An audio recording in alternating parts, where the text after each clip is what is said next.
Proverbs chapter 25. These also are Proverbs of Solomon, which the men of Hezekiah, king of Judah, copied. It is the glory of God to conceal a matter, but the glory of kings is to search out a matter. As the heavens for height and the earth for depth, so the heart of kings is unsearchable. Take away the dross from silver, and it will go to the silversmith for jewelry. Take away the wicked from before the king, and his throne will be established in righteousness. Do not exalt yourself in the presence of the king, and do not stand in the place of the great.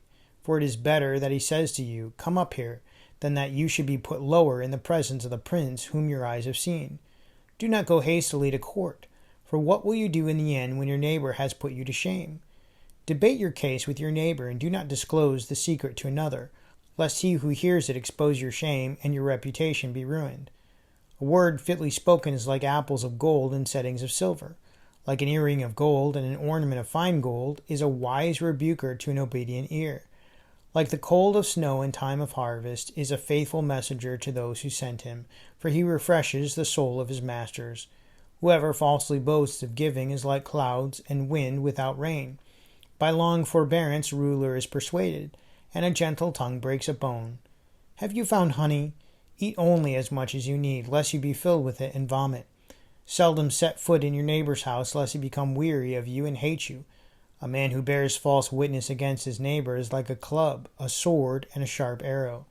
Confidence in an unfaithful man in time of trouble is like a bad tooth and a foot out of joint. Like one who takes away a garment in cold weather, and like vinegar on soda is one who sings songs to a heavy heart. If your enemy is hungry, give him bread to eat, and if he is thirsty, give him water to drink. For so you will heap coals of fire on his head, and the Lord will reward you.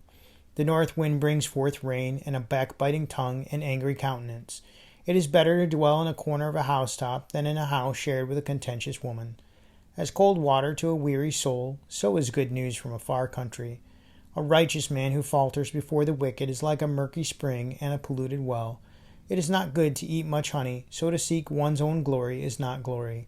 Whoever has no rule over his own spirit is like a city broken down without walls. Proverbs 25:14 says, "Whoever falsely boasts of giving is like clouds and wind without rain." I think there's two things we can take away from this text. And one is don't say something that you have either you can't or you have no intention to follow through with. And number two, don't pretend to give something when you actually aren't giving anything at all. Now, verse is really talking about integrity. It's saying one thing and following through with another. It's like, as it's describing the clouds, it's like clouds. The clouds well up over top of us. And how many times do we look up, the clouds are getting gray and it looks like it's going to storm, and then nothing happens. And we're like, where was the rain? It looked like it was going to rain. How come it didn't rain? And in those moments, it's as if those clouds falsely gave us a report. They said they were going to do something, and they didn't do it. And here, we're being reminded that we need to be careful of the same thing. We need to be people of integrity. And this reminds me of a story from Acts chapter 5 about a man named Ananias and his wife Sapphira.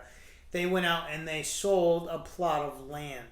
And then they decided to give a portion of it to the church, which is great. To the apostles and to their ministry. But they went and presented it before the apostles. But here's the problem. When they went to give this money, instead of saying, "We are giving you a portion from this land," they said, "We sold this land and we're giving you the money from it." So they gave an idea that they were giving much more than what they really were given. And in this example, this shows that they were lying not just to themselves, they were lying to the apostles, but ultimately they were lying to God. Now, no matter what, God calls these things lies. And again, he wants us to be people of integrity. He doesn't want us to be able to have to go out and say, no.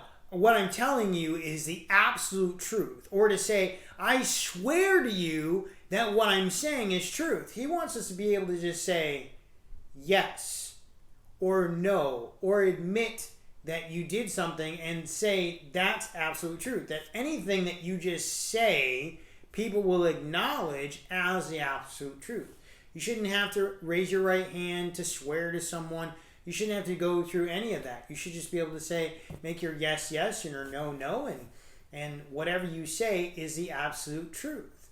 And that's being a person of integrity. And we need to be careful that we are not being people of integrity. We need to be careful that we are not being people that pull other people away from integrity. We want to be careful that we're not just stretching the truth a little bit to reach our favor, but instead that we're giving the whole truth. If you say something, follow through with it. Work today on having integrity. Work today on being truthful with everyone that you see. Have a great day. God bless.